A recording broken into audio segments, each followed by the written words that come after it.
Littéralement enclavé au centre de la région, le Loir-et-Cher semble aujourd'hui vivre à l'ombre des deux métropoles que sont Tours et Orléans. Pourtant, ce département ne manque pas d'atouts, à commencer par le tourisme, avec notamment Cheverny, Chaumont-sur-Loire, mais surtout Chambord.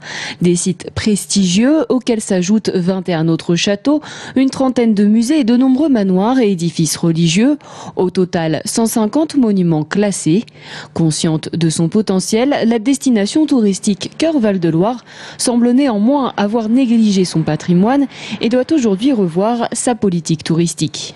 L'idée dans ce département, et on pourrait le raisonner à l'échelle de la région centre, c'est comment on arrive à augmenter le nombre de nuitées. C'est-à-dire que les gens ne viennent pas une après-midi voir Chambord, mais ils viennent 2 jours découvrir non seulement Chambord, mais aussi l'autre patrimoine, les autres patrimoines, et puis les richesses agricoles. Donc il y a un premier enjeu de visibilité, puis de développer un réseau économique ou touristique qui permet de répondre à ces besoins peut-être d'accueil de nouvelles populations en termes touristiques. Car le département manque cruellement d'hôtels et surtout d'hôtels de prestige, d'où un éternel classement de lieux de passage. Une situation qui met également en péril le fragile équilibre économique du Loir-et-Cher, nourri d'un important réseau de petites et moyennes entreprises. L'objectif serait donc de tirer parti de cette position via le développement des dessertes routières, autoroutières et ferroviaires, notamment sur l'agglomération blésoise. C'est très lié évidemment ensuite au développement économique qui va se faire ici, au développement de l'habitat, au développement de notre agglomération. Donc ça c'est un élément qui me semble pour moi essentiel, sur lequel le Conseil régional a évidemment tout son poids à mettre dans la balance, parce qu'il faut permettre non pas, peut-être tout de suite en tout cas, de faire arriver le TGV à Blois, mais de faire en sorte qu'on puisse avoir des liaisons beaucoup plus rapides entre la gare de Blois par exemple et le TGV orléanais s'il se faisait demain, ou entre Blois et Saint-Pierre-des-Corps avec le TGV qui va vers Paris-Montparnasse ensuite. Ainsi, les regards se tournent vers les zones d'activité.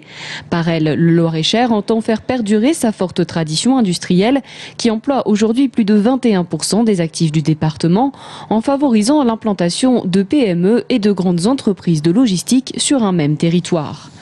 Enfin, dernier axe majeur, l'agriculture.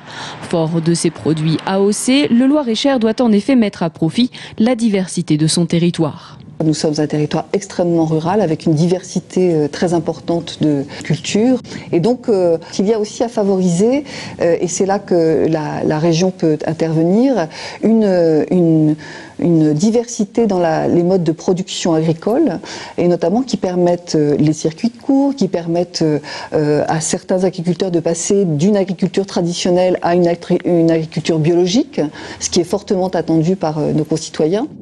Du Perche à la Sologne, en passant par les paysages beaucerons et ligériens, ce département que l'on qualifie souvent de région centre à petite échelle doit donc jeter toutes ses cartes sur la table pour booster son développement et faire entendre sa voix dans ces élections régionales.